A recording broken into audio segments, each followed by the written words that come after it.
Jai Hind everyone, this is Pallavi and a warm welcome to all of you on this YouTube channel. Friends, आज की session में हम सभी तुगलक वंश और बिहार को पढ़ने वाले हैं। जैसा कि आपको पता है कि मध्यकालीन बिहार के जो इतिहास है वो स्टार्ट हो चुका है एंड ये जो आपका सेशन है वो तुगलक वंश और बिहार को लेकर के होने वाला है। आप जानते हैं कि तुगलक वंश की जो टाइमलाइन है वो कब से कब तक है, तो वो है 1320 से लेकर के 1414 तक। कब से कब तक है? 1320 से लेकर के 1414 तक है। और 1414 में कौन सा वंश आ जाता है? तो सैयद वंश स्टार्ट हो जाता है। ओके, तो 1320 ईस्वी में जो तुगलक वंश है उसकी जो स्थापना है वो किसके द्वारा की गई थी? तो गयासुद्दीन तुगलक द्वारा। किसके द्वारा? गयासुद्दीन तुगलक द्वारा की गई थी। कब? तो 1324 ईस्वी में। ओके, बंगाल जीतने के बाद दिल्ली जाने के क्रम में 1324 ईस्वी में ही गयासुद्दीन तुगलक ने बिहार पर आक्रमण किया और इस समय कर्नाट वंश के राजा जो थे उनका नाम था हरिसेन। कर्नाट वंश के राजा, आपको कर्नाट वंश पढ़ाया गया है, उस समय उसके राजा कौन थे? तो हरिसेन। इस बारे में भी उस समय चर्चा हुई थी।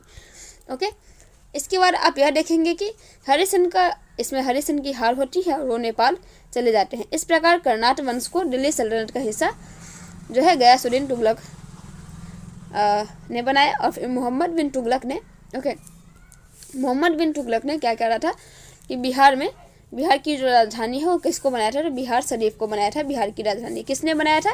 तो आप याद रखेंगे मोहम्मद बिन तुगलक ने। ओके, MBT, आप इसको इस तरीके से याद रखेंगे। MBT जो है वो क्या करते हैं? तो बिहार की जो राजधानी है वो किसको बनाते हैं? तो बिहार शरीफ को बनाते हैं। इस प्रकार जो तुगलक वंश के दौरान बिहार की राजधानी है वो बिहार शरीफ बनती है। कौन बनती है? बिहार शरीफ। मोहम्मद बिन तुगलक ने दरभंगा का जो नाम है वो बदलकर तुगलकपुर कर दिया था। क्या कर दिया था? तुगलकपुर। किसका नाम बदलकर? दरभंगा का नाम बदलकर। तथा तिरहुत का नाम बदलकर तुगलकाबाद। ओके, दरभंगा का नाम बदलकर तुगलकपुर और तिरहुत का नाम बदलकर इन्होंने तुगलकाबाद कर दिया था। तुगलक वंश के शासनकाल के दौरान उत्तर बिहार के ज़्यादातर हिस्से दिल्ली सल्तनत में शामिल हो गए थे। किस सल्तनत में? तो दिल्ली सल्तनत में शामिल हो गए थे उत्तर बिहार के ज़्यादातर हिस्से। साथ ही आप देखेंगे कि मोहम्मद बिन तुगलक ने के शासनकाल में मोरक्को का यात्री जो है इब्न बतूता वह भारत आए थे। कब? तो 1333 ईस्वी में, और उसने बिहार का भ्रमण भी किया था। और इसके द्वारा जो लिखी गई यात्रा वृत्तांत है जिसका नाम है रेहला, वो काफ़ी फेमस बुक है। ओके, तो आप इसको भी याद रखेंगे।